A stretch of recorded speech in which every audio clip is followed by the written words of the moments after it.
order this meeting of the Ordinance Committee of the Santa Barbara City Council. Today's November 16th, 2021.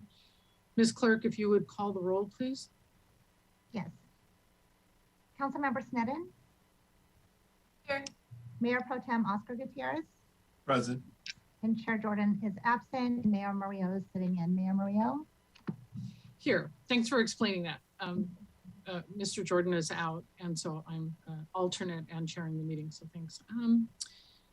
We'll open the floor for open public comment items that are not on the agenda. And let's go ahead and make that a 2-minute opportunity. We have a big agenda item, so is anyone wanting to speak? Item not on the agenda.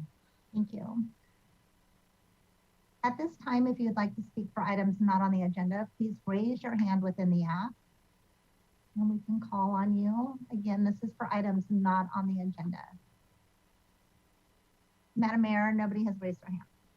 We'll close open public comment and go to our regular calendar. So Ms. Clerk, if you would read that into the record.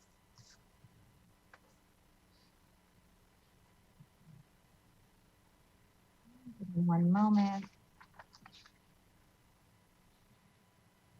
Okay, today's item, subject municipal code amendments to allow urban lot splits in 2-unit residential developments to implement Senate Bill 9.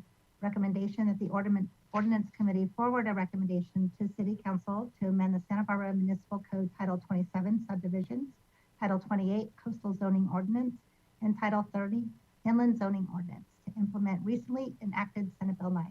The proposed ordinance amendments include objective city standards, urban lot splits, and a housing development of 2 units within a single-unit residential zone. Thank you.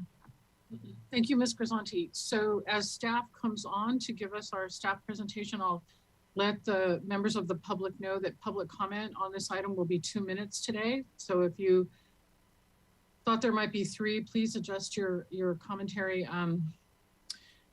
We need to make a recommendation today because December 7th is when the council returns, and we need to have a recommendation today to forward to the full city council on December 7th. Thank you, Ms. Brooke. There you are. Thank you. Thank you, Mayor Murillo and Ordinance Committee members. I'm Renee Brooke. I'm the city planner. If you could start the presentation, please. Ms. Perea is running the PowerPoint, so just give us 1 second. We have some difficulties bringing that PowerPoint up. So give it 1 second. No problem.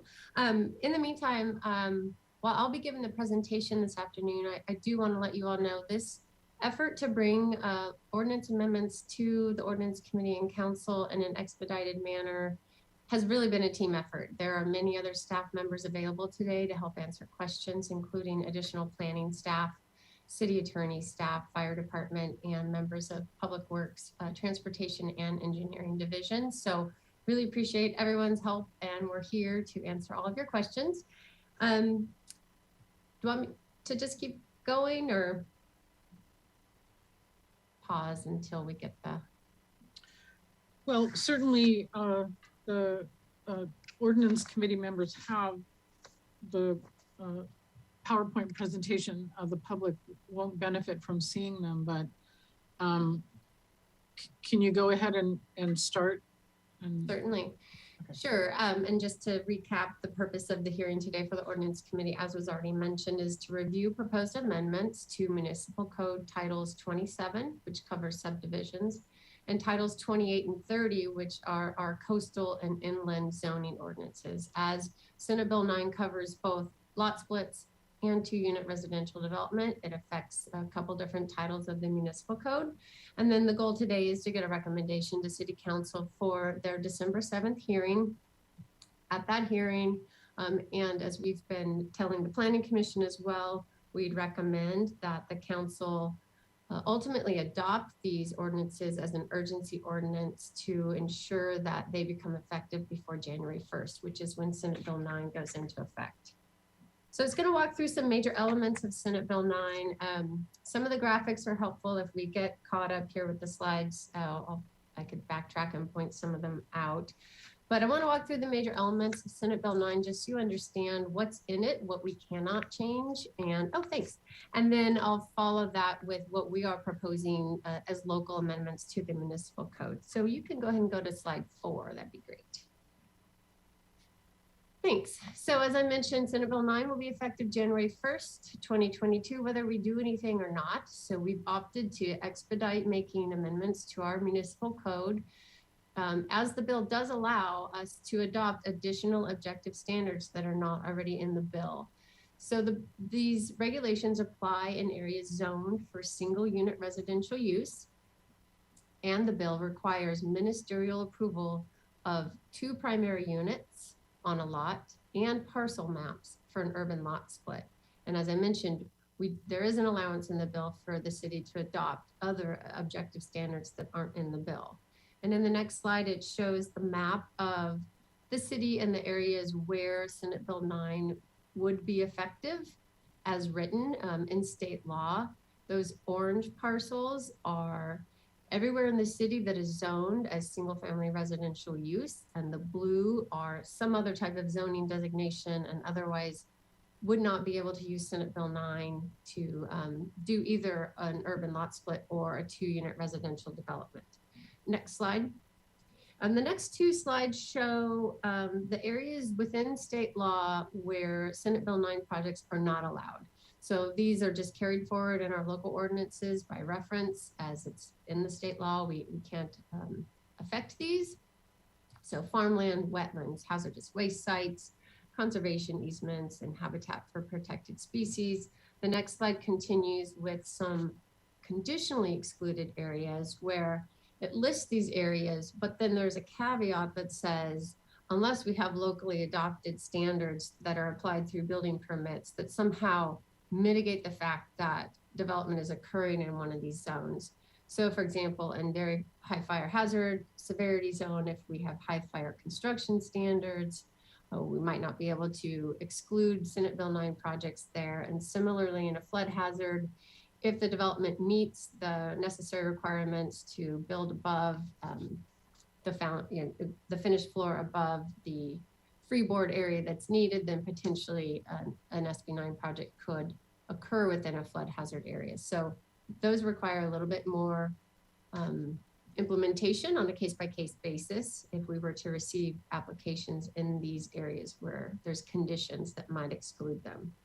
And the next slide, Senate Bill 9 includes a prohibition for any of these projects to occur within a historic district or properties on state historic resources inventory. And then any of our city landmark districts, historic district overlays, or on a lot with the city landmark or structure of merit. Next slide.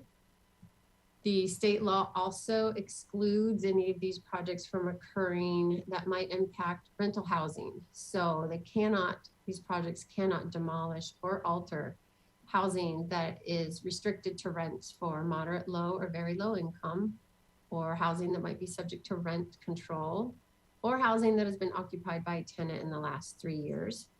And the next slide continues with other protections, housing protections. An owner of an urban lot split lot must sign an affidavit stating that one of the units built on the lot will be their principal residence for at least 3 years, and that any units created through Senate Bill 9 or our local adoption of Senate Bill 9 the owner must sign a covenant that renting of any of the units would occur for a term longer than 30 days. So trying to prohibit short-term rentals, not allowing them to take advantage of this law that's intended to provide more housing and then use it as a short-term rental. So the next slide, and then you can go ahead and advance to our local proposed ordinance amendments to titles 27, 28, and 30. So next slide. I first just want to address up front, I will be covering a little bit of what Planning Commission recommended to City Council later in the slides, but I wanted to just start off by saying when we first drafted our ordinance amendments and presented them to Planning Commission, it did not exclude SB9 projects from any high fire hazard areas, and that was due to our interpretation of that state law that already exists. that essentially states that if we have adopted standards that are applied through building permit application, that they use the term mitigate, but that otherwise addresses the fact that the site is in a high fire hazard area. So they have to meet high fire construction standards, and if sprinklers are required, then require sprinklers, and all those would be applied through the building permit stage. It was our interpretation at the time that we wouldn't be able to have a blanket exclusion of SB9 projects in high fire hazard areas. Based on the Planning Commission's recommendation and further analysis and working with our fire department representative and attorneys, we have revised the proposed ordinances for your consideration today to prohibit urban lot splits in 2-unit developments in the foothill and extreme foothill high fire hazard areas. And the next slide shows the map of all 4 of our high fire hazard areas.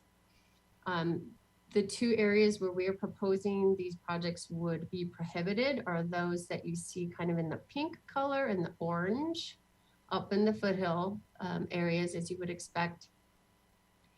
If this advances to City Council and ultimately adopted as proposed today, 2-unit residential developments and urban lot splits would be just entirely prohibited in those areas. What would remain is the green and the blue and the purple. Those areas would continue to be potentially allowed to develop with urban lot splits or 2-unit residential developments, assuming that the site can meet all of the other objective standards that we're proposing today. And thank you. And so urban lot splits I'll cover first. So this would be a new chapter in the municipal code. We have to allow them in areas where they remain allowed, but subject to objective standards. There's some standards that's built into the state law and many more that we have added. We have also added a provision in the ordinance amendments that if someone were to submit a parcel map to the city engineer for approval of an urban lot split, they must also submit that with an application for the 2-unit residential development. And we're doing that for 2 reasons. One is to ensure that that the resulting lots not only meet all the standards in terms of having adequate size and logical shape and adequate street frontage or access, but also that they remain developable and can meet all of the other objective standards that we have built into the zoning ordinance for 2-unit residential developments. Also, because the law has these elements to it that connect these urban lot splits to 2-unit residential developments, we don't want to lose track of them, because there are some provisions in the law that states if a lot was created through an urban lot split, it can't again be created, or can't again be further divided through an urban lot split, and it can't have already been created through an urban lot split. And so we want to be able to keep track of that and review the potential structural development on the site at the same time that the urban lot split is going through, and really have a realistic development envelope and footprint area that we're reviewing all at the same time. Next slide, please. Some other standards that really relate to urban lot splits. Per state law, the resulting lot must be a minimum of 1,200 square feet and no less than 40% of the original lot size. So it's trying to get at some minimums and logical lot proportions. Senate Bill 9 mandates that you can have a maximum of 2 primary units per lot through an urban lot split. Ultimately, whether created through an urban lot split or a 2-unit residential development, the maximum number of units on any of these lots is 4. And the only way someone would get there is if they had 2 primary units and 2 accessory dwelling units. They couldn't do 4 primary units, for example. So I know that's created some confusion as to whether or not 8 units could ultimately be realized on a lot, and that's not the case. So I just want to make that clear, both in urban lot splits and later in the 2-unit residential development, you'll see that 2 primary units per lot is the maximum. Also, these lots must meet all the fire codes, city parking and access design standards, and have a separate sewer and water meter. And again, they have to meet street frontage and access requirements to make sure that we're not creating landlocked parcels, and that there's a way to both get fire apparatus if we need to, but also just vehicle and pedestrian access to lots that are created through an urban lot split. The next slide, please. I'll walk through a little bit at a high level, the development standards for 2-unit residential developments. So these again are going into the zoning ordinances. Next slide, please. Most of the standards are similar between our inland and coastal ordinance. I'll identify a couple that are different in the coastal zone because of our local coastal program policies that we have that will apply to these developments. So in both titles 28 and 30, there is no minimum lot size for someone to propose a 2-unit residential development.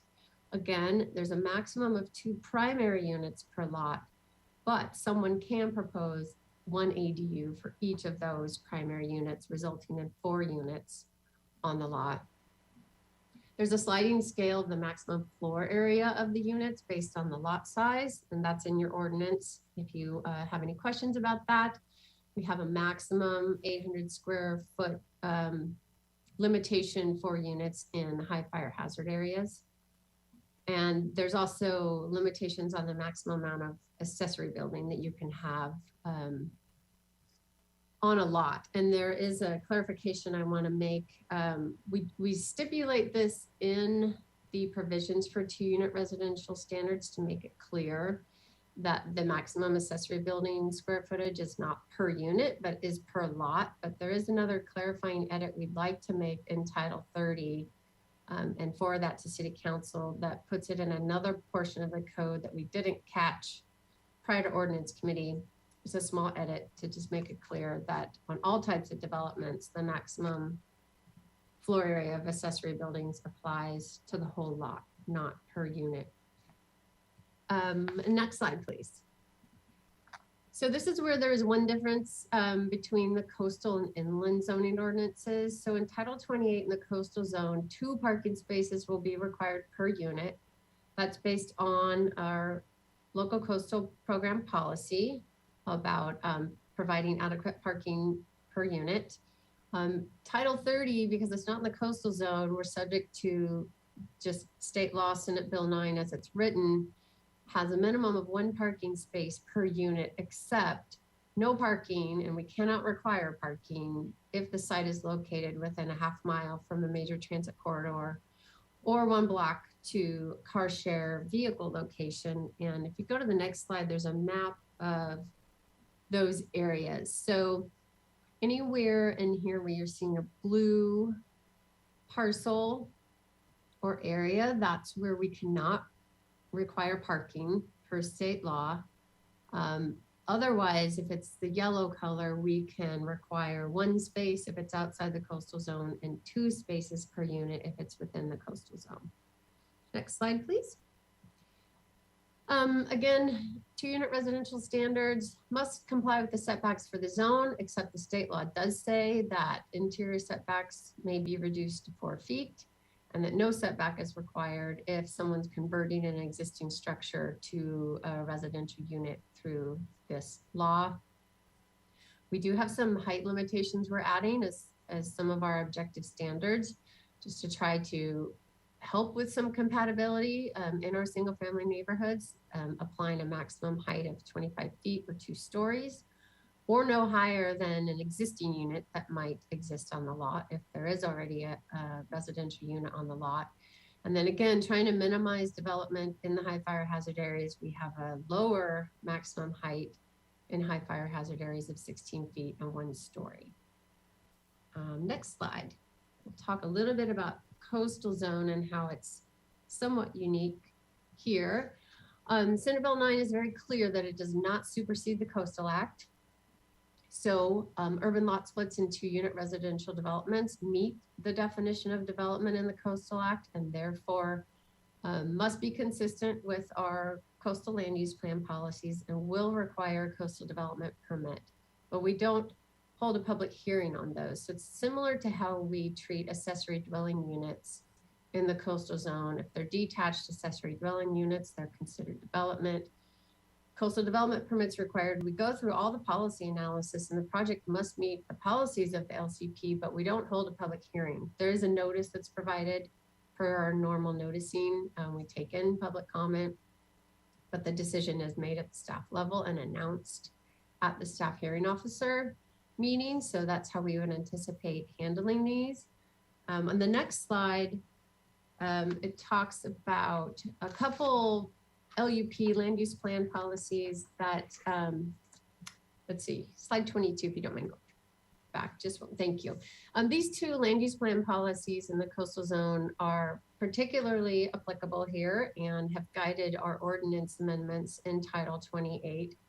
So LUP policy 2.1-1 requires affordable housing in exchange for increased density. So the way that would be applied on a case-by-case basis. So we've put it into, sorry, not a case-by-case basis. It would be applied across the board to every project that was proposed in the coastal zone under Senate Bill 9. So we built it in to the ordinance that in the coastal zone, one of the two primary units must be restricted to rents at levels affordable to low-income households.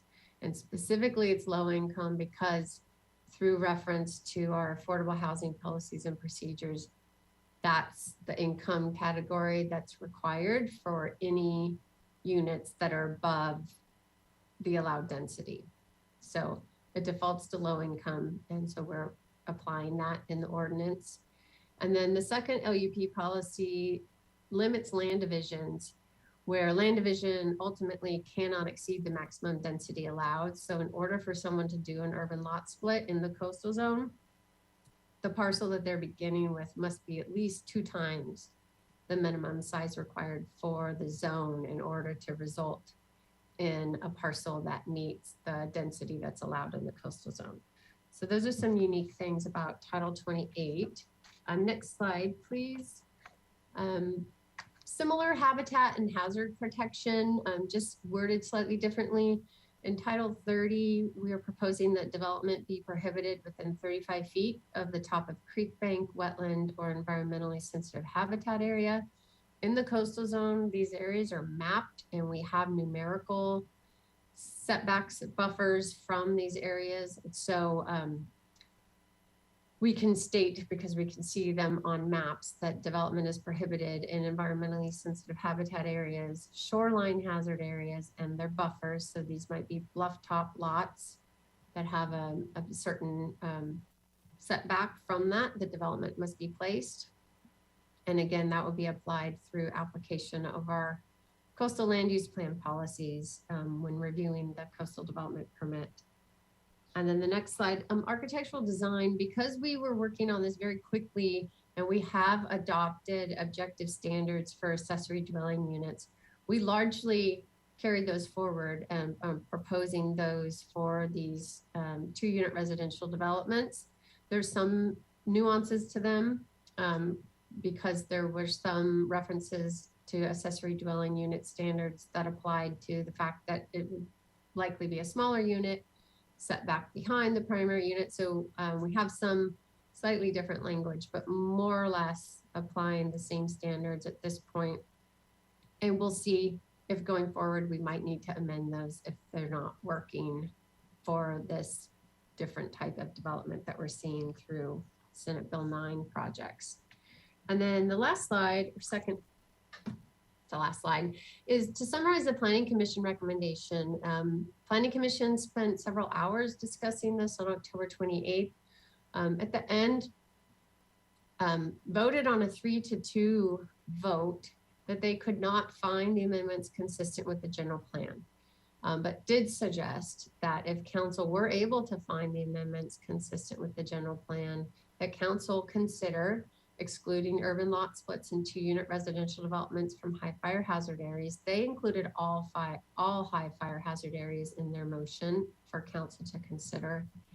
And that council also consider requiring one of the primary units in the inland area to be restricted to rent for moderate income households. And I mentioned in the coastal zone, it's specifically restricted to low income because that's what our current policies say.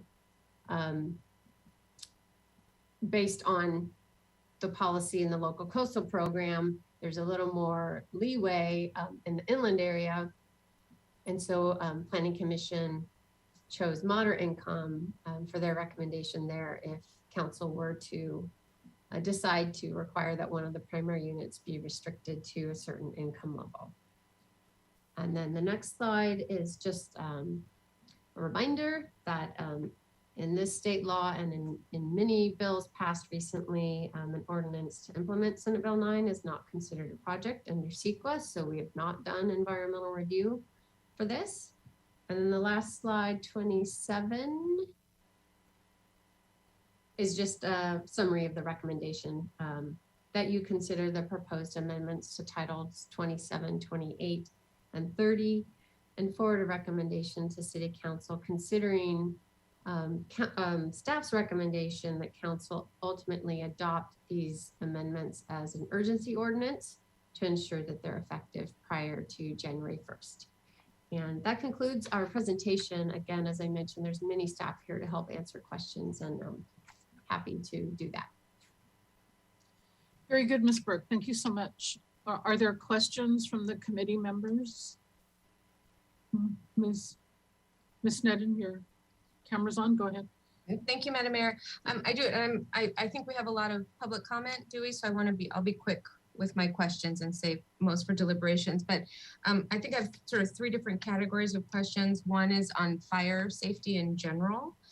And my first question has to do with, given the history of fire in our area from the 70s, Sycamore Canyon, Tea Fire, Thomas Fire, into present, if either the fire chief or fire marshal or both could comment on how fire behavior has maybe changed over time, if it has, to the wind behavior of hills, intensity, speed, flame length, that kind of analysis, and if there's been a change in intensity of fire behavior over time. We have fire staff. There you are, sir. Go ahead. Hello, good afternoon, Madam Mayor and Councilmember Sen. Yeah, I would be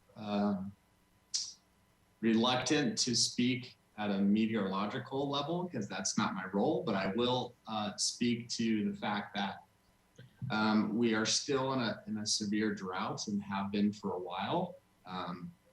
Fires tend to burn in our area more frequently and with greater intensity. Our sundowner conditions that have always been in our area are still prevalent. And we have seen an increase in larger scale fires in the last, I would say, dozen years, and more recently, even the last half dozen years. The problem is still looms large in our community, and it's something that we put a lot of effort into mitigating and preventing. Thank you. Thank you. And then how does density impact fire behavior in terms of radiant heat or flame lengths or any impact there might be? Sure. As we know, the Riviera, the high fire hazard area and the extreme high fire hazard area poses a certain set of challenges that's unique to our community. With the existing access that we have, with the current configuration of the streets, whether it be the width or the windiness or how long it takes to get to a evacuation artery, all these components add up to areas of concern in a high fire hazard area. Adding density to that would obviously create more of a fuel load that can help spread fires, just like in the vegetation side of wildland fires. Structures also are a fuel source that can spread fire from one property to another. So all things to consider, definitely. Thank you. And then I have different areas of the CWPP to highlight, but I won't put you in the position of sort of verifying them because they're already in print in the CWPP, but just questions about evacuation time to take for evacuation. There's some references to the DUDEC evacuation reports and from the most remote areas taking upwards of 105 minutes, say, to evacuate, and the streets not all connecting, a lot of dead end streets in there. And just if you could speak to evacuation if there is more density. So the CWPP has sort of analyzed our current density, and would it apply even to, you know, double or triple density, or would that have to be analyzed again? Yeah, good question, Councilman Schneider.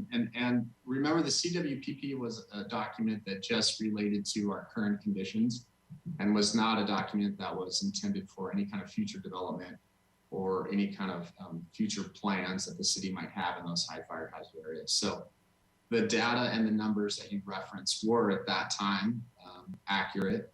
So obviously adding more vehicles, more people, more structures to that area would only increase the times. Of course, there's so many other factors that come into play of how long it would take for an individual to evacuate certain portions of the Riviera, depending on which way the fire is coming, wind conditions, time of day, all those kinds of things. But it would definitely have an inverse or an adverse effect of having, you know, all those streets clogged more and more time to get folks out of the high fire hazard area.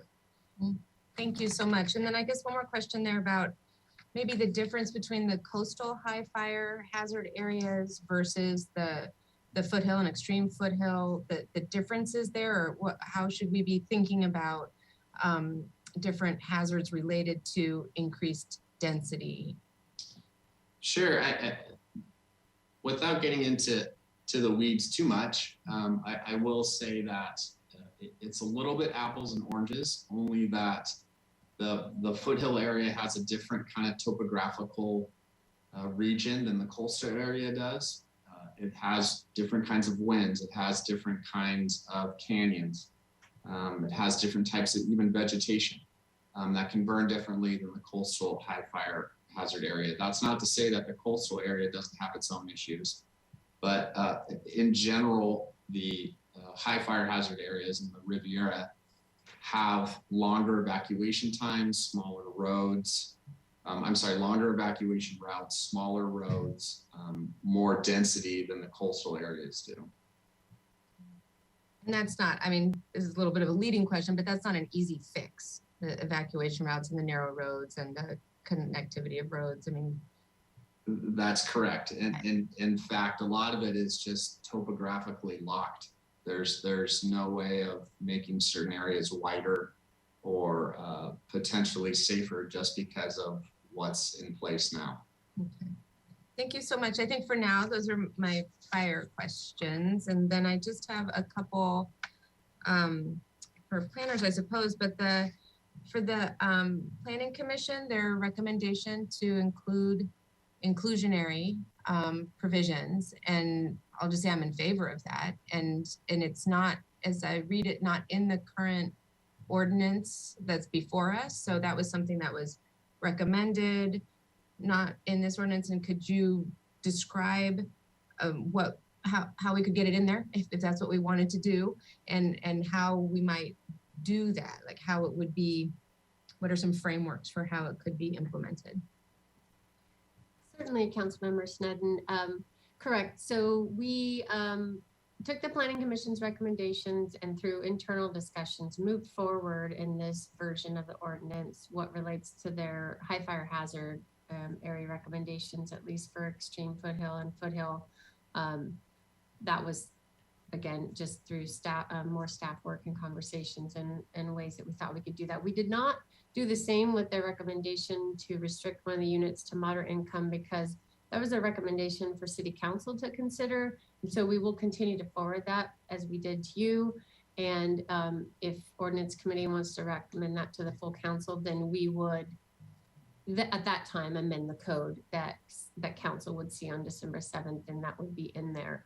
And that would be implemented as we implement other developments that have an inclusionary requirement or some type of a covenant that's recorded and tracked on, and then our housing staff monitors the enforcement and checkup annual evaluation of all those units as well. So it would be one of the units per each split, or half of the units altogether that could be, if we recommended it, moderate income restricted, if that's what we recommended. Okay, and then the other question I had is that the affidavit for the homeowners to live on the property for 3 years, that's already required by the state law, or is that, okay, so we don't need to add that specifically, that's already there. And then I had a question about junior ADUs and how are they counted? I know we kind of made different allowances for them in the high fire and extreme high fire. So could you potentially have a primary with a junior ADU and an ADU on a split? It's possible, and if I stumble, I'll ask one of my planners to help me, but junior ADUs are allowed only on lots with one primary unit.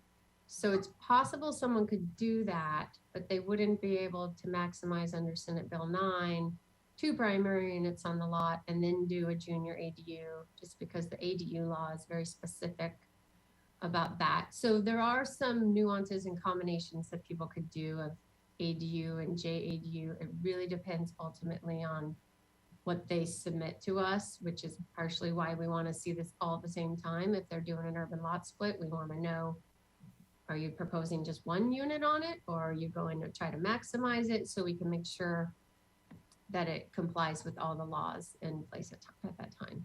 So then after that split occurs, and then it can't be like split and split and split and resplit, but so after that split occurs, on that new split lot, they could later add a junior ADU to the primary. Would that be, because is that not considered a split exactly? It would be an addition of a junior ADU. If in that scenario, they only had one primary unit on that new lot, yes, they could do junior ADU. Senate Bill 9 does not allow someone to take one lot, split it into 2, and then get 4 units on each of those lots. So you can't get 8, but you can, in any combination of these things, 4 is your maximum number of units, whatever the including junior ADUs, because I'm thinking that's 3. If you have a primary, an ADU, and then a junior ADU, I'm counting that as 3 units. And maybe that's something we need to look at, but it's important to me to understand how the junior ADUs get counted. Okay. Yeah. Let me see if I can get you an answer before. Thank you. And then if it's not, then we may need to sort of make sure that we have language in there just to address that. And I think those are my only questions for now. I want to leave room for comment too. So thank you.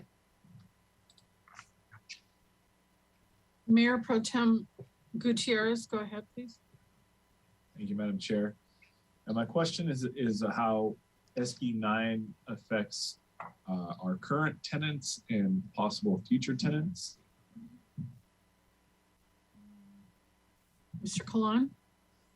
Yeah, thank you. You just heard a portion of it, Mayor Pro Tem Gutierrez, Chair Murillo, and Councilmember Sneddon. The lot split ordinance does have a requirement for a declaration under penalty of perjury about whether the property's been occupied by tenants in the last 3 years. So SB 9 excludes properties where there have been tenants in the last 3 years.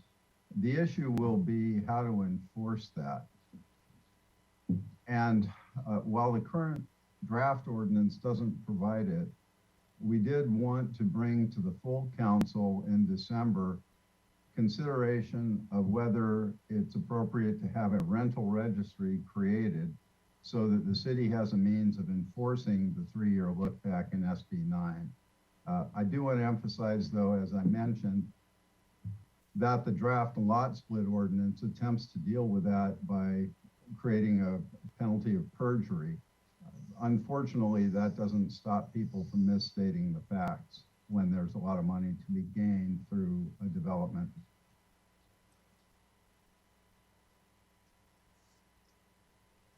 You're muted, Mr. Gutierrez. Okay. Thank you, Madam Chair. So what's one way that we could enforce that or keep it some kind of record of it? In 2017, I reported to the council on a number of options for tenant protections. One of those included apartment inspection and registration. The basic concept would be that for a small regulatory fee, the city could require owners of rental property to identify those rental units for the city, perhaps through a website registration or other simple paperwork. We don't need to know who the tenants are. All we need to know is that the owner is declaring currently that the property is being rented. That would enable us, say 3 years down the road, to confirm whether the property had in fact been occupied by tenants during those 3 years. Okay, thank you. Oh, sorry. My questions would be, so the minimum of 1,200 square feet, Ms. Brooke, I'm trying to figure out, not every single family home lot would be eligible, or I know you had a slide somewhere that talked about the potential for this SB9 development. Did you have a sense of, 50% or what's the percentage of properties that could take advantage of it, or where it would work for them? Certainly, Madam Mayor. I did not present it here. I believe it was presented to the Planning Commission, how many parcels we have in the city that are zoned for single family use. And it's just under 12,500. So that's the maximum number, just simply because they're zoned with the right zoning designation. We have not yet done the further analysis to determine if, first of all, thank you. First of all, if how many of those parcels are automatically prohibited from developing under Senate Bill 9 just by all the prohibitions built into the state law, and then through their size, or they might be further restricted. We do anticipate doing that analysis in more depth in the next year as we update our general plan program EIR and consider the potential build out under SB 9 in our overall housing production numbers. But we haven't done it yet. Okay, so can we go to slide 20? And so this is staff initiated to make it a maximum height of 25 feet, or is that already in the code? Madam Mayor, that is staff's recommendation. And then the height reduced to 16 feet, 1 story. If we agreed to that, would they be able to add a 2nd story if they needed to, increase their footprint for, family reasons or whatever reasons people want to add a 2nd story?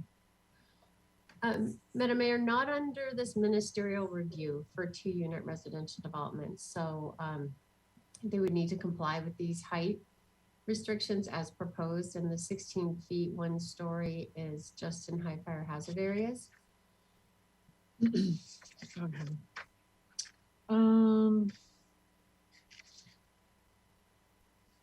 And so I don't support inclusionary in this. I'm persuaded that if we're looking to increase our housing stock, we don't need to put obstacles in the way. But what you're telling me is that that's going to be forwarded to the city council for discussion on December 7th. Okay, that's the plan. Though we can we can talk about it. And I know I've got some public comment emails where people are interested in inclusionary. Some of it though will slow down applications. So I guess that's just one thing to consider. And then finally, can we go back to the map?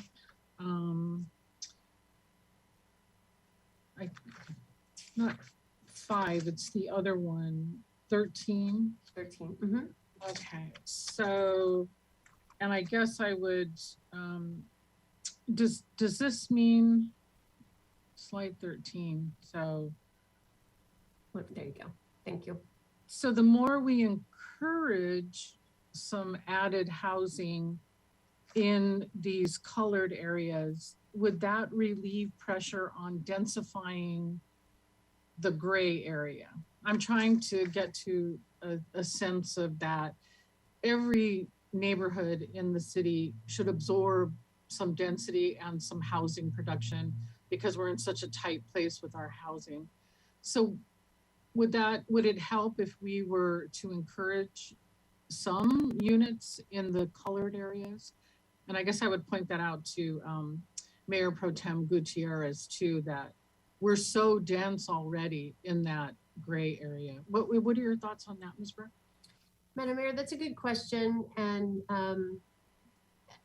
looking at it from a citywide perspective, yes, providing for more housing throughout the city is generally, I mean, a good thing. We want to produce more housing. We want to be able to be trying to keep up with our demand to house those who work here. I would say the cause for concern for many cities is just the ministerial nature of these state laws, that we don't get to look at them on a case-by-case basis and say, oh, this would be more compatible, you know, given what's going on around you on these other parcels, this would be a lot more compatible if we could do this and have some discretion. So the concern is just trying to anticipate in advance what types of proposals we might see. And so we're responding with these objective standards to the best of our ability. We don't know really how popular this might be, how many proposals we'll see under Senate Bill 9, and we can adjust them in the future if we're finding that they're too restrictive or they're not what council ultimately had intended or hoped for. I do want people to know that, of course, as you know, you can amend the ordinances going forward too if we find that we're just not getting the results that we thought or hoped for. Thank you. Those are my questions. And if there are no others, we'll go to public comment. And Ms. Sneddon? Yeah, thank you, Mayor. Just two quick follow-up questions. And Ms. Brooke, I think I have a ballpark number, but just in sort of in reference to Mayor Murillo's questions there about different neighborhoods absorbing, for ADUs and junior ADUs up in the high fire hazard areas, it's in the hundreds, yes, of approved. I mean, I have the number here somewhere, but maybe you have the number more readily of how many have been approved and are being built. So we're already increasing the density quite a bit in those areas. If you have numbers to that. Sure, Councilmember Sneddon, I don't have the number off the top of my head of how many ADUs and junior ADUs have been approved in high fire hazard areas. I know we have a map online, so it's possible to access quickly. I just don't happen to have it handy. And I did want to get back to answer your previous question about the possibility of someone doing a primary unit and an ADU and a junior ADU. They couldn't, the junior ADU would count for one of the units. So they could do it, but it would count towards their 4 maximum allowed. Thank you. Okay. Whichever mechanism they use to get there. Thank you. And I think on our city website ADU projects map, there are at least 50 that have already been completed and are permitted, ADUs, junior ADUs. And in addition to that, let me ask about one more quick question about design standards, objective design standards, and what's put forward is similar to ADUs. Is that sort of just to get us started? Or, I mean, if someone wants to build something more substantial for that second unit, would it need to be limited by sort of our ministerial ADU objective design standards, or could they do something sort of outside that and have it go through design review board? And that's also a great question, Councilmember Sneddon. So these proposed ordinances are slightly different from accessory dwelling units in that there's not an option for an applicant to propose something that might need a zoning modification or opt out of these objective standards because they want to do something slightly different and go to the single family design board. So we allow that for accessory dwelling units. We have a list of objective standards you must meet. Someone wanted to have a different architectural style between their primary unit and the ADU. That's fine. You just go to SFDB instead of being approved by staff. We're not proposing that with these units. Again, trying to have some controls where we are allowed to through objective standards. That if people want to avail themselves of these regulations, they need to meet all the regulations. Okay. If they have enough lot area and can take any other variety of routes that we have for someone to have 2 units on a lot, if they meet the lot area requirements and all that, they could do that and go through design review process for that, if that's ultimately what they prefer for their property. Okay.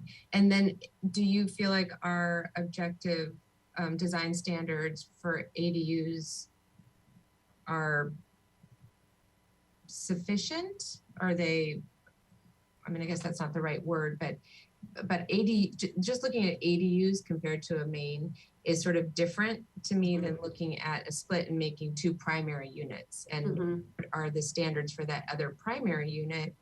I wouldn't want it to be too restricted, actually. I agree, and that's a great question, because as I mentioned right now, so what we've carried forward mostly from the ADU objective standards are that the site, the materials, window type, color, all needs to match. That's pretty objective to be able to determine if those things are check the box. ADUs have slightly different standards in that they can't, set back behind the primary unit. And so we don't have those type of relational standards for these 2 unit because we don't know how they're going to relate to each other. And let's see. Oh, and I think there's also requirements in ADU law that the ADU can only be a certain % of the size of the original unit. So we don't have that here for 2 primary units, just that they meet the maximum floor area.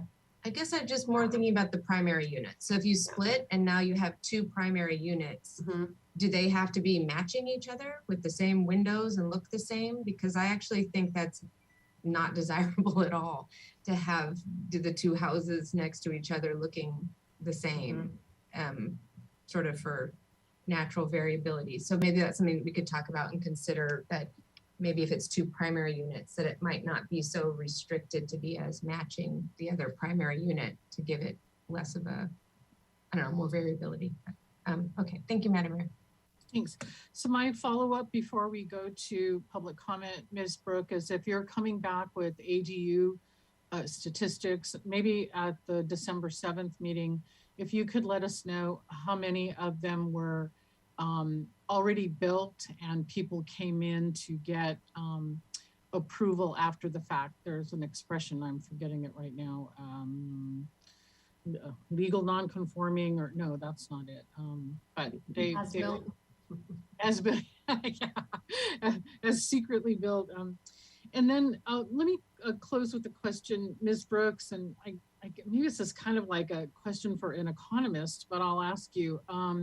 So in allowing more building on a parcel, that increases the property value, and I think people are concerned that SB 9 will decrease property values by taking away the aesthetic of a single family neighborhood. Did you have an opinion on that, or is that a question for an economist? Or... It might be a question for an economist. I mean, typically when you increase the developability, which is not a word, but increase, the ability for someone to have additional development on their site typically would increase the land value, but I understand the counter argument to that too. If this is taken so far that it really changes the character of a neighborhood and therefore might have a negative impact on land values, that I wouldn't be able to comment on. That's outside my professional scope of knowledge.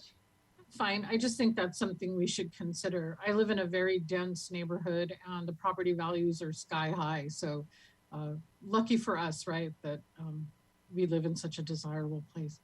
So let's close our question period and go to public comment. And I announced at the beginning of the meeting, we'll have to do 2 minutes, folks. We want to get through this to forward something to City Council for December 7th. And this is the final meeting that we're having before December 7th. So Ms. Grisanti, are you clerking? And I am clerking. Okay, thank you. Go We ahead. will go to public comment. For those who would like to speak on this item, please raise your hand within the app. You're going to start with Stephen Ford. Stephen Ford, please go ahead. All right, can you hear me okay? We can. Yes. Do we have a timer or should I use my? Holly should bring up the timer. Okay. I think she's working on that now. So just give us 1 moment, Mr. Ford. Can I Just give me 1 moment. It's not allowing the screen share, so. Okay.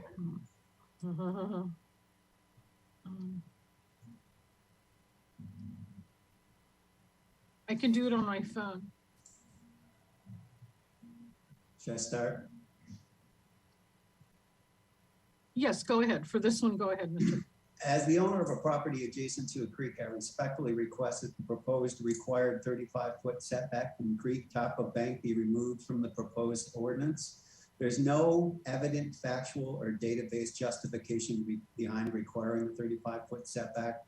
It's inconsistent with the existing creek setback policies and standards in the city's inland zoning ordinance and general plan, which only stipulates certain creek setbacks for Mission Creek. Also troubling is that this provision of the proposed ordinance offers no relief in the form of the ability to propose an exception or a modification to the setback in unique circumstances. Certainly the ordinance committee and the council recognize that this proposed setback is arbitrary. It's not consistent with standards and policies currently in effect and has no basis in facts or data. Existing creek setback policies and standards are adequate for currently proposed development and they're adequate for future development under SB 9. If the ordinance committee and the council disagree, there needs to be further study of the issue with additional noticing specific to affected property owners.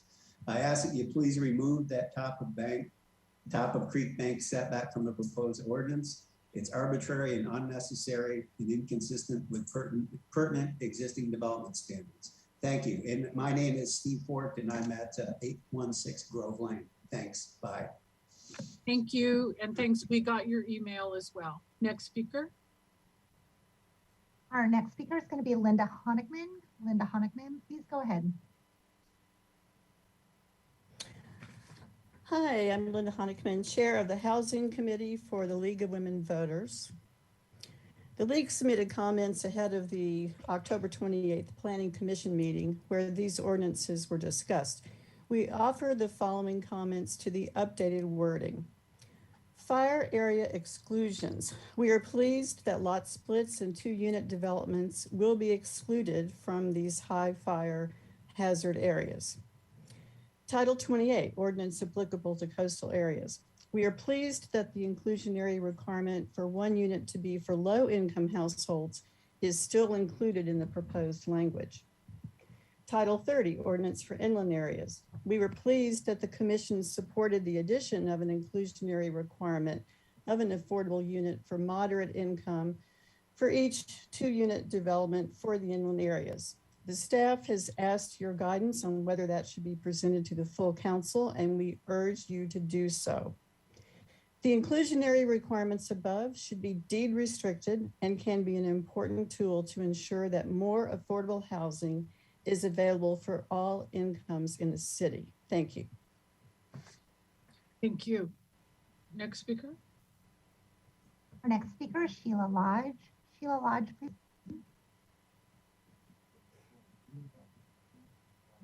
Thank you. I'm Sheila Lodge. In December, I will have lived in the Foothill High Fire Hazard Zone for 50 years. In that time, there have been 4 mandatory evacuations for wildfires. The Sycamore Fire of 1977 burned within 5 houses of mine. The 2008 Tea Fire burned a barn across the street. Evacuating during the Tea Fire, I encountered a 7/10 of a mile backup on Foothill Road from the intersection with Mission Canyon. I saw an anxious driver almost run into a fire truck coming the other way. It was clear that an accident could easily occur, blocking one of the few routes out. In the Oakland firestorm of 1991, 25 people died, many in their cars, because an accident blocked one of the few ways out.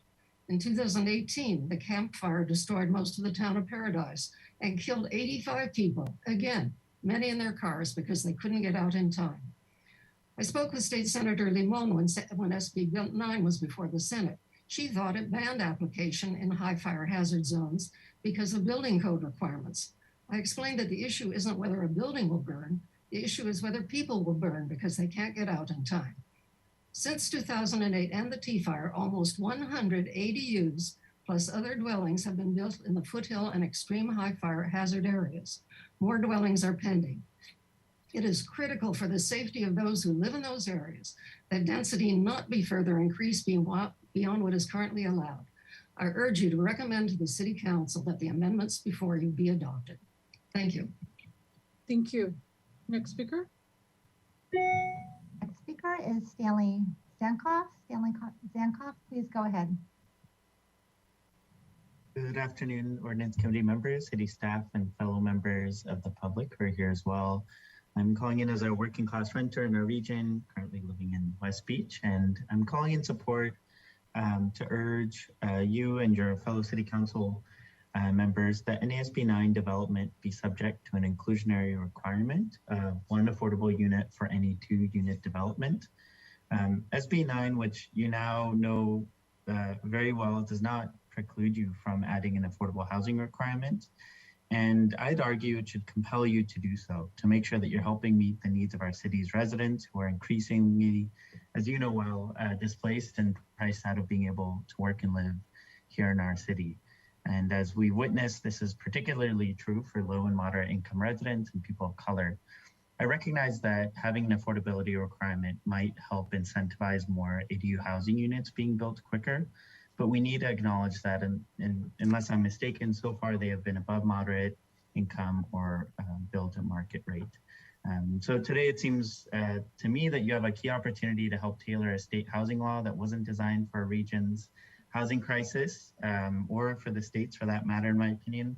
And I should add, I'm also glad to see the low-income affordable inclusionary requirement for SB 9 development in the coastal zone. And while I'm not as well versed on this, I'm relieved to hear more about the high fire zone considerations. So I hope that today and on December 7th, the rest of your city council members and you decide to require that SB 9 developments have significant affordable inclusionary housing requirements. And just want to thank you and the city staff who helped provide the helpful staff presentation and input, and thanks for your consideration. Thank you, sir. Next speaker. Our next speaker is Nadia Abushinab. Nadia Abushinab, please go ahead. Good afternoon, committee members. Can you hear me okay? Yes. Thank you. My name is Nadia Abushinab. I am staff with SBCAN, the Santa Barbara County Action Network. And I'm also calling in to support the addition of a requirement for inclusionary for affordable units for one affordable unit for any 2-unit development. And I also would like to support the recommendation to include affordability requirements in the coastal zone. I understand the concerns that this would, requiring affordability would limit the amount of housing that would be built, but I think it's very clear to all of us that it really is an affordable housing crisis, and we need to do more to promote affordability, and the market the market alone is not going to meet that need for the working class people here, such as myself, and young people and workers living in the city. So Yeah, I'd just like to urge you to adopt those recommendations and send those on to the city council. So thank you so much for your time, and that's it. Thank you. Further speaker? Our next speaker is Lisa Carlos. Lisa Carlos, please go ahead. Madam Mayor and council members, today I'm speaking on behalf of the Riviera Association. In the past 60 years, there have been 5 major fires that have burned over 600 homes in the Riviera foothills. Many residents told harrowing stories of survival in the Tea and Sycamore fires in the 36 letters submitted to the Planning Commission opposing SB 9 lot splits. SB 9 illustrates why these top-down, one-size-fits-all state policies are not only illogical, but dangerous for a city like ours. Topographical characteristics unique to Santa Barbara, such as steep slopes, highly flammable vegetation combined with sundowner winds, create extremely dangerous fire behavior. When torrential rain follows, the end result is deadly debris flow. Common sense tells us that fires and mudslides cannot be mitigated by building codes, nor can they undo what is already set in stone, including the narrow, windy roads that cause chokeholds during a fire, making escape difficult and access by first responders a challenge. The impacts of natural disasters are not only unavoidable, they are in fact inevitable.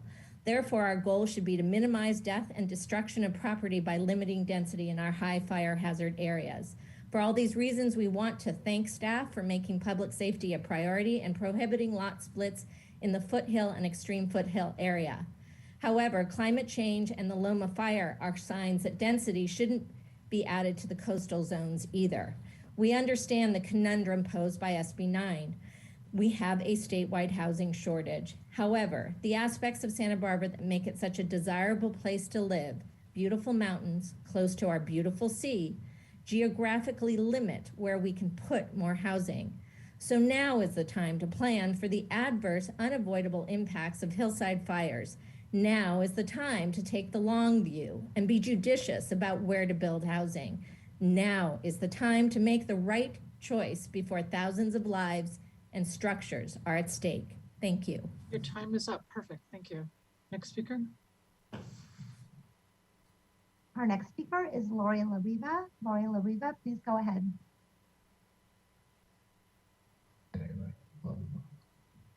Hello, can you hear me? Yes. Go ahead. Hi, my name is Lori LaRiva, and I am a long-term resident of the city of Santa Barbara and have been a renter this whole time. And I wanted to speak on something both related to this SB 9 and Title 30, but also something that's excluded from that in these considerations, and that's the R2 zoning. My partner and I and our child and my father-in-law have the opportunity to buy a property, and it is zoned R2, and we had the thought that this would be great because we could actually afford to live there if we were to build a second primary unit and rent one of the units. But of course, as is often the case, there are all these extra stipulations where you find out, oh, indeed, we can't build a second primary unit because the lot size is under 6,000 square feet. And currently with SB 9, it's only going to apply to our RS zones and our single family zones. And with everything that's going to be mandated by the state and adopted by the city in these ordinances, you're looking at the lots being split and the minimum requirement of lot allocated to unit of only 1,200 square feet.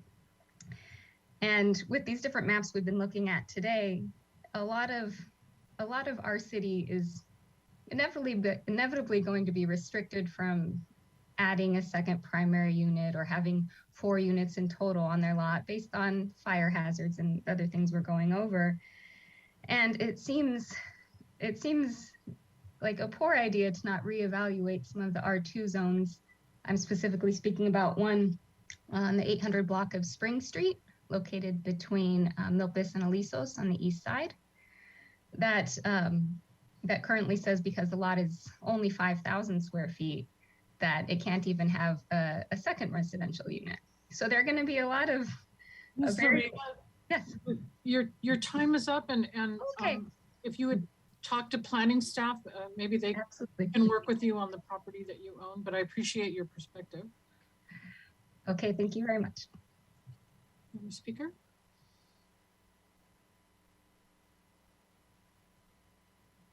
Our next speaker is John Campanella. John Campanella, please go ahead. Thank you, Mayor Mario and Ordinance Committee members.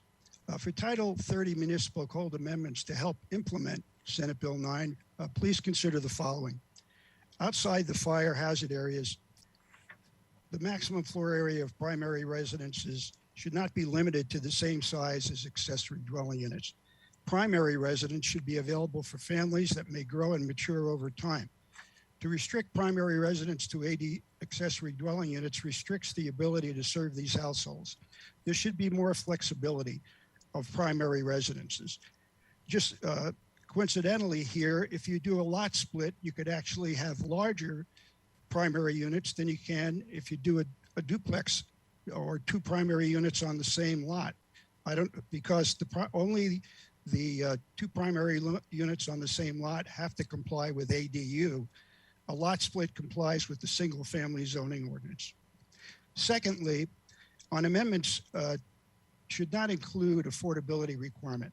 Most people already live in their houses on a lot that they're going to build a second unit. What this portends is a 100% inclusionary requirement at rents, which are probably 30% below multifamily, not considering how far below they're going to be single family units.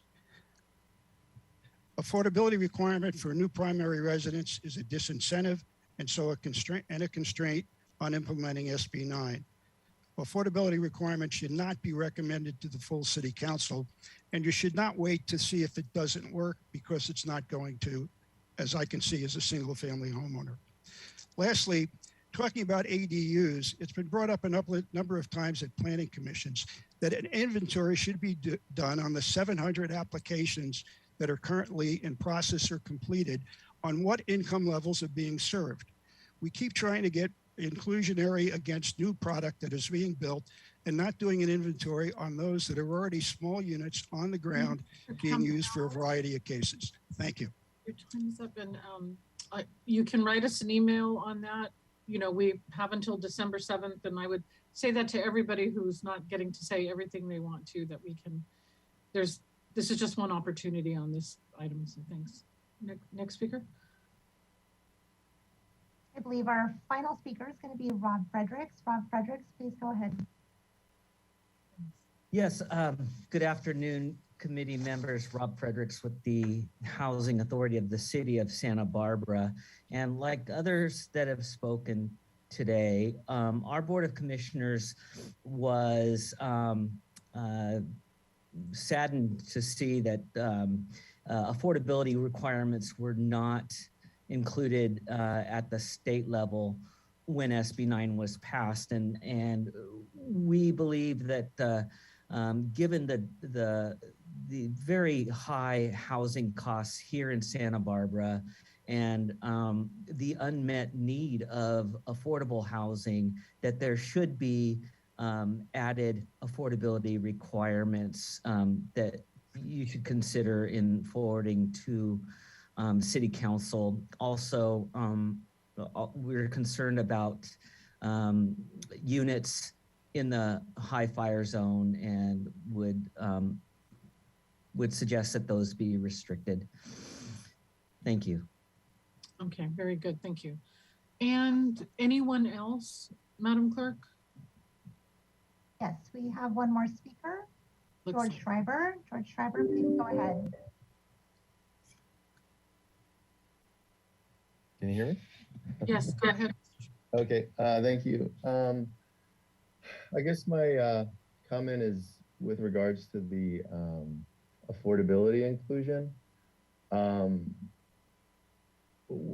As I've read, one of the affordability inclusion items in the zoning, the requirement is that like the affordability component remain attached to the property for 99 years. And there's a lot of restrictions. And so I guess my concern is that if that's the nature of the affordability component, that all it serves to do is stop people from doing any of the development. And so the idea being you have the affordability inclusion, but that keeps anyone from developing anything. So in essence, you don't get any more affordable units.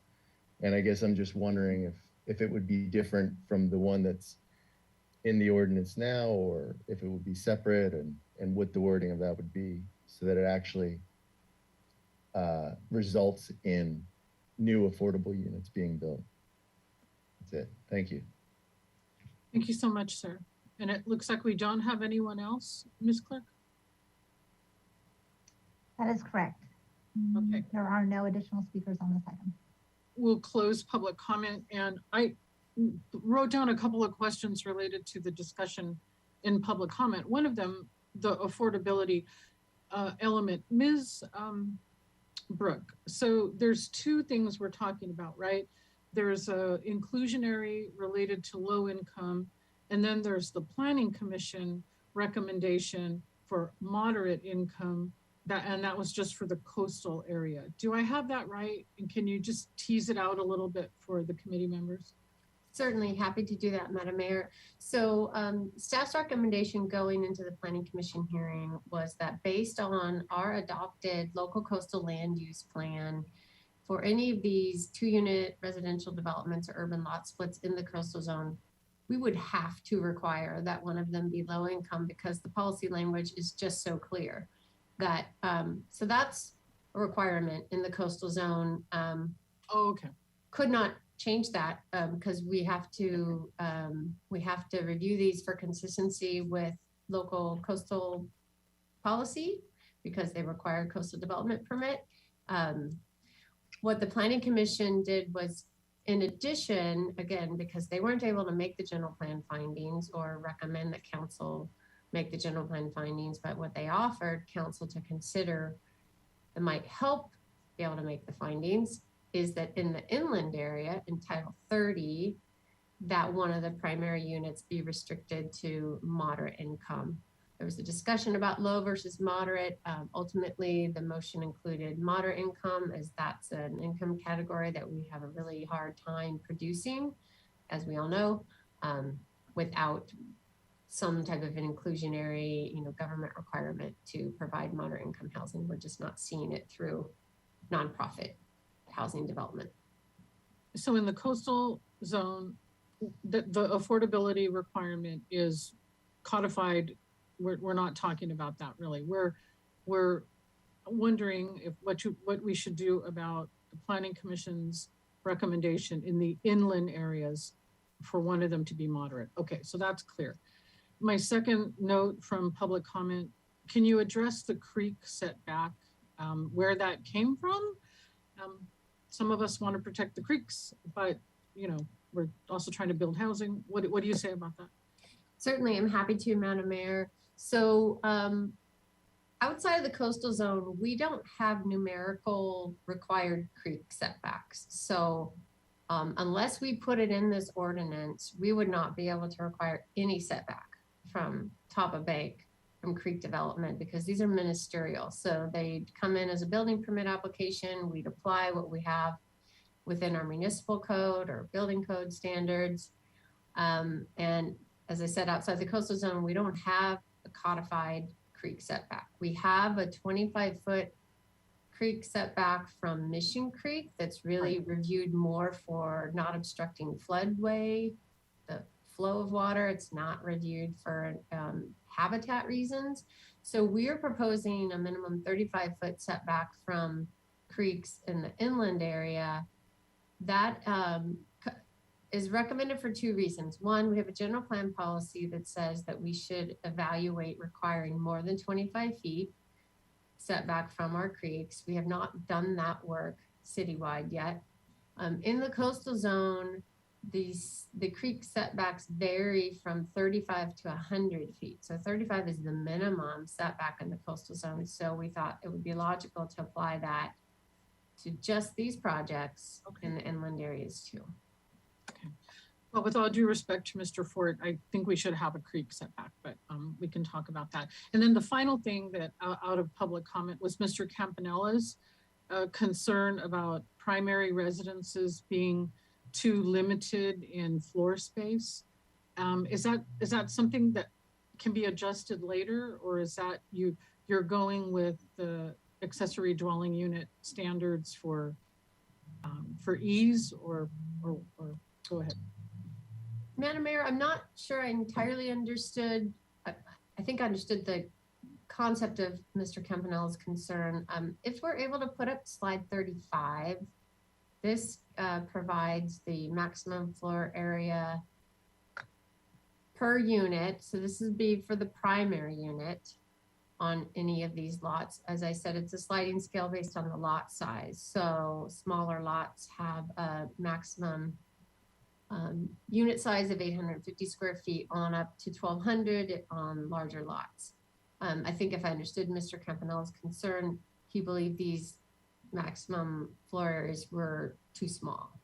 So that's something for the ordinance committee to consider, if these are reasonable unit sizes.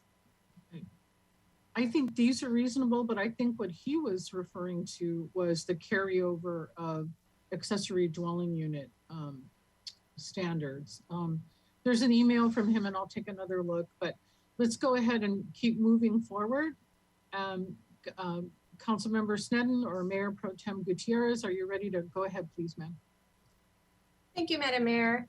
I think a few things. One, I just want to be really clear that I believe we need to have findings if we are, and just if I understand this, that we can have exemptions based on public health and safety issues of the physical environment that can't be mitigated from what I'm understanding. I first just want to confirm that is what we're constrained to when we're looking at exemptions.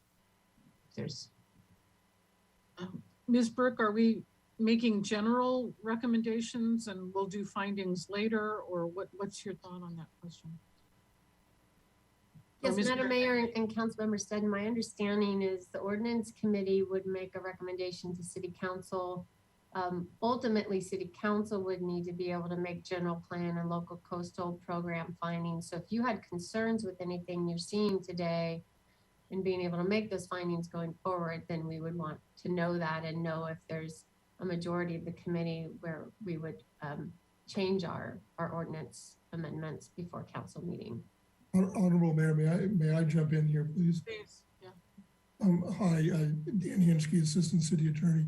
In answer to Councilmember Sneddon's question, yes, there are specific findings that will need to be made with regard to the high fire and very high fire hazard areas.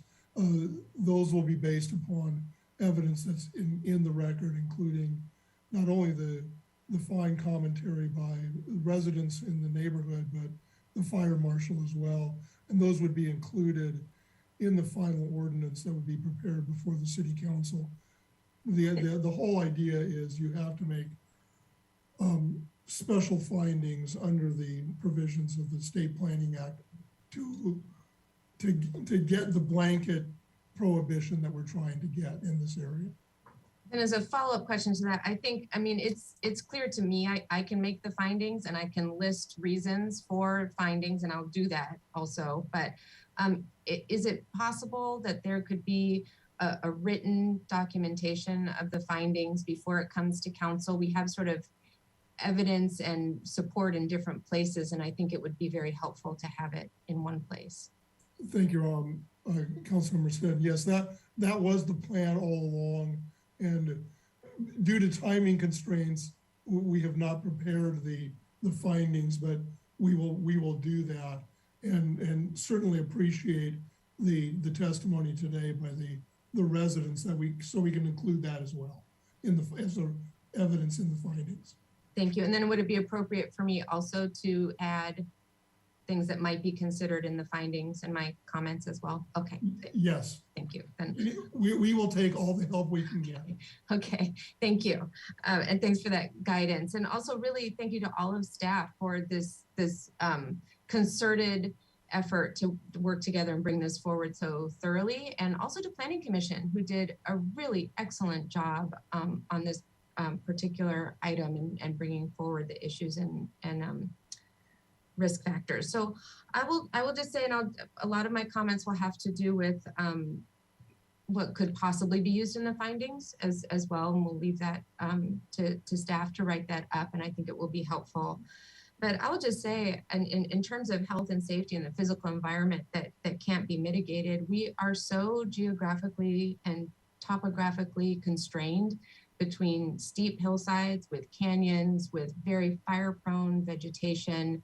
And it's not just all downhill, it's variable with peaks and swales, and that changes wind directions. And this is all in the CWPP as well. So this isn't me speaking as an individual, but referencing what is already approved in the CWPP, which is highly science-based and supported and approved by council as well too. So just on a personal note, I mean, Sycamore Canyon fire, Tea fire, the Jesucita fire burnt right up to one house behind my own, but the Sycamore Canyon fire, my husband's family home burnt completely to the ground. They narrowly evacuated with their small children, with embers coming down and family split up. And anybody who has memory, which could be Sycamore Canyon or Tea fire or Jesucita or any of the number of fires, the Thomas fire coming through, who has memory of that. And we have these 36 letters that came through to Planning Commission as well. Also with really heartfelt testimony about the difficulty of evacuation. And this isn't about structures, it is about human life and the impacts of increasing density, which is also in the CWPP, references to radiant heat and self-combustion and the impacts of increasing density in those steep slopes, narrow canyons, vegetation, the type of vegetation, but also prolonged drought and our changing climate conditions. Fires burn differently. I think particularly on page 56 of the CWPP, and I'm just going to read it because I think it should be in part of the record anyway as well. However, in communities or portions thereof where structures are older and do not include ignition resistant improvements, radiant heat from burning vegetation or adjacent structures is a primary concern. Areas with higher structure density, buildings closer together, are therefore at greater risk of burning due to radiant heat exposure. The effect of radiant heat during wind-driven fires has been well documented. Wind and slope can significantly increase the radiant heat exposure to surrounding structures. The type of building construction and the amount and kind of vegetation between structures also plays a role in the ability of a structure to withstand radiant heat exposure. And then highlighting the proximity of structure also limits the ability of property owners to maintain a minimum of 30 feet of defensible space between structures. The lack of defensible space inhibits firefighters from being able to safely maneuver around structures to provide protection. And again, that's not just protection for structures, it's protection for people.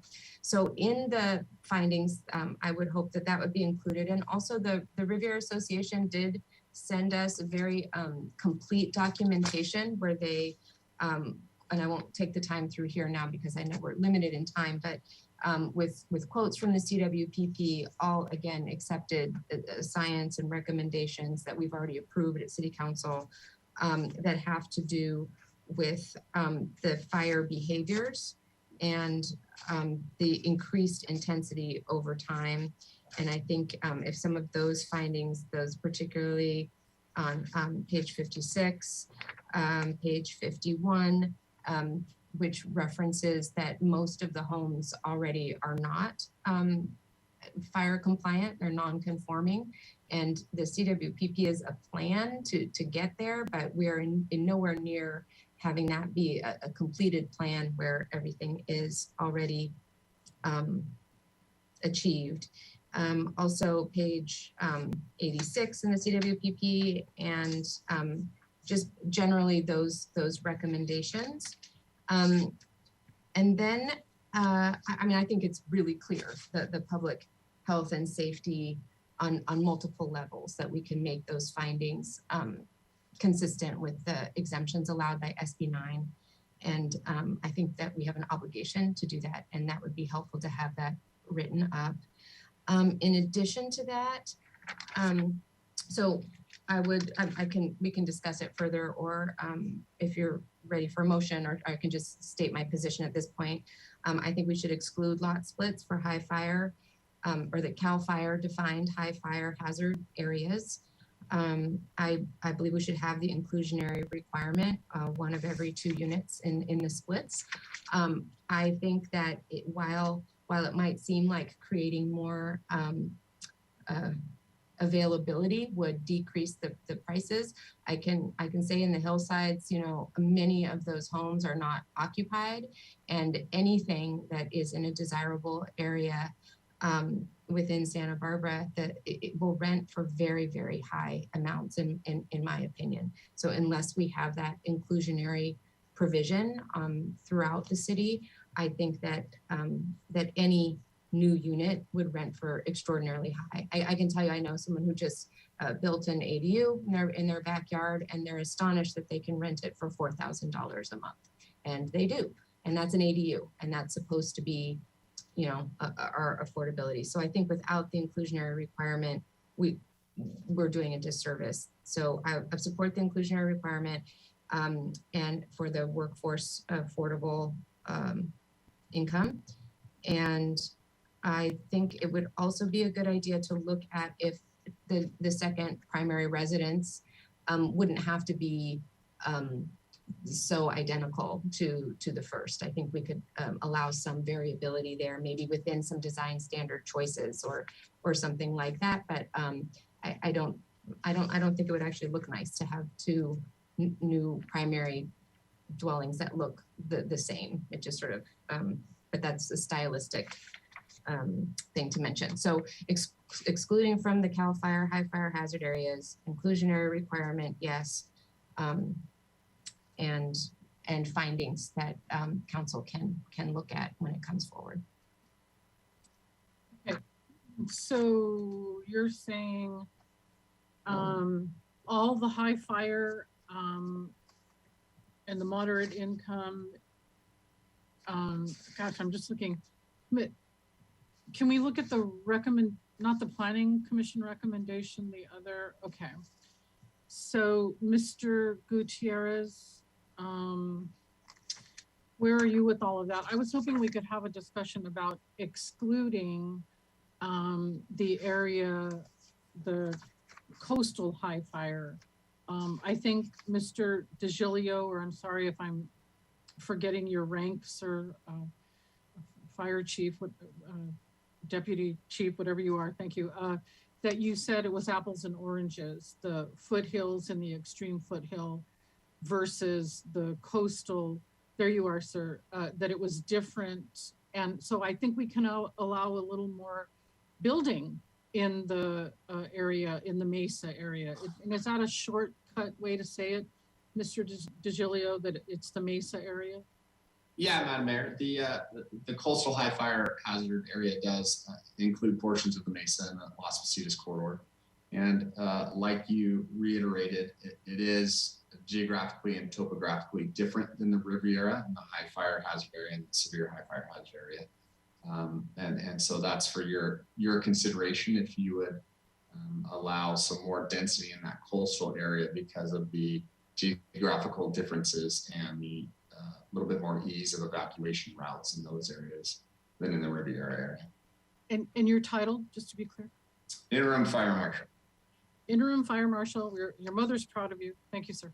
Thank you.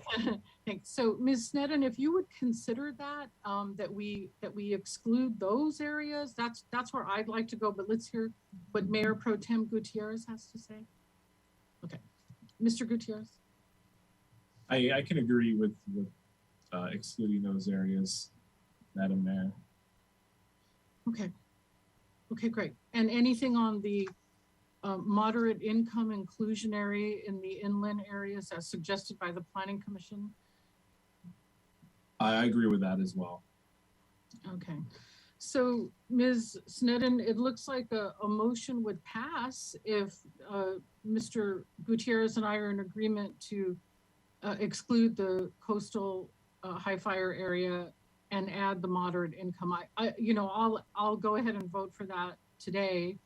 I see the point of that. I just worry about any inclusionary really dampening, housing production. But go ahead, what are your thoughts? Thank you, Madam Mayor, and thank you for considering those. I will agree that the coastal high fire hazard area is very different, and I'll rely on our fire marshal to give us that information. And there are more routes of evacuation. The streets are wider. There are different considerations. My only thought at this moment is that Councilmember Jordan may want to weigh in one way or another. And so I'm wondering if we just move it forward as all the high fire hazard areas at this time and then save it for council to discuss that point or not. So I'm happy to move this forward either way. I'm just really adamant about the foothill and extreme foothill areas because of the different vegetation and canyons. I think the argument has been made for those areas, ma'am. And if Mr. Jordan were here today, he would have a voice. He's doing something else. So I'm going to go ahead and make the motion to move all of this forward, but exclude the coastal high fire and include the moderate income requirement inland as recommended by the PC. And I know for sure I have another vote with Mr. Gutierrez. I was happy to make that motion, Madam Mayor. Okay. Second it. This isn't contentious at all. We're on the same page. No, it isn't. Yeah. Second. Okay. So we have a motion on the floor, and to everyone who's listening, if you're not happy with that, then you have a couple of weeks to lobby us, and we're coming back on December 7th. Any discussion to the motion? And Ms. Brooke or Mr. Henschke, Mr. Kalan, is that a good enough motion for you all? Does that cover it? Madam Mayor, yes, well, I'll answer and then maybe Mr. Hinchke. As I understand it, when you say exclude coastal high fire hazard areas, you mean to expand into all 4 high fire hazard areas, this prohibition, just so I'm making sure. We're saying that people can build according to SB 9 in the coastal high fire, because it's not the same as the extreme high fire in the foothill. Thank you. Okay, so moving forward as staff had proposed to you today, just prohibiting these developments in the extreme foothill and foothill. Okay, thank you. I'm glad I asked, but maybe Mr. Hinchke knew that.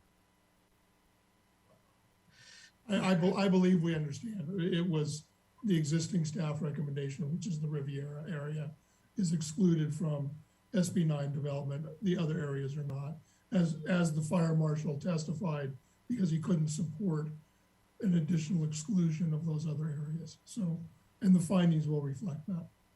Right. And so the only thing different from the recommendation is we're giving some consideration to the moderate income inclusionary, and we'll have a good discussion about that on December 7th, right? Ms. Clerk, if you would do a roll call vote. I will do a roll call vote. Thank you. I will read the motion, not as you guys stated, because it was a lot, and I think the attorneys understand, but the motion was brought forward by Mayor Murillo, seconded by Councilmember Sneddon. Councilmember Sneddon. I wasn't able to hear you. Yes. Thank you. Mayor Pro Tem Oscar Gutierrez. Aye. Thank you. And Mayor Murillo. Aye. Thank you. That's unanimous. And like I said, we'll have a good discussion on December 7th. Thank you to staff. Thank you for everyone for all your work on this. You really moved fast when the governor laid this down. The whole state is responding. So really grateful for your work. I'll close the meeting and we will re-adjourn as the city council at 2 p.m. Meeting adjourned.